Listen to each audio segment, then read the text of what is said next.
Hi, welcome to Availity Access. I'm Shelby Brown. Today we're going to be discussing all things related to claims.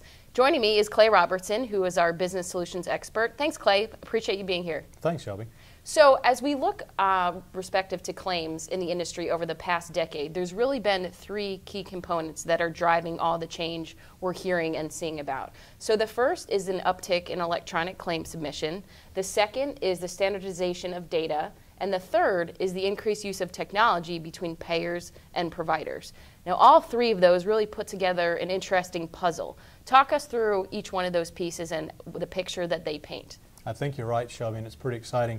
When you bring those together, I'll give you three things back. What's happened as a result of that is an increase in speed, accuracy, and a reduction in expense. To kind of understand that, think back to the old style of processing claims where everything was done manually on paper, through the mail, and submission in that manner. So basically from a quality standpoint, you were completely dependent on the knowledge of an individual, what they could remember and get captured on paper. With the electronic world that we're in now, there's structure that's there.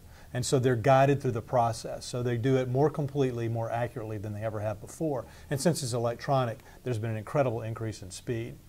Payment is now coming back in a matter of hours, minutes, sometimes days, but much quicker than it used to be. And so along with that has been the expense reduction that goes with it. A challenge that's come out of that, though, is that everybody now wants to be in the electronic business, and you have people both on the provider end of the spectrum and the payer end of the spectrum that are starting to build all of their own type of tools and things like that. And so while it's an advantage to the industry to have the electronic capabilities, we're starting to see an uptick and the administrative expense because everybody is building their own infrastructure. Wow, so it sounds like we're really at a fascinating juncture, if you will, respective to how claims are processed and handled on both ends. Absolutely. So you're going to be joining us for some upcoming episodes, and we'll discuss those other key pieces that you mentioned. Thanks again, appreciate you being here. Thank you, Shelby. We hope you enjoyed this episode of Availity Access. Join the conversation with us online at availity.com.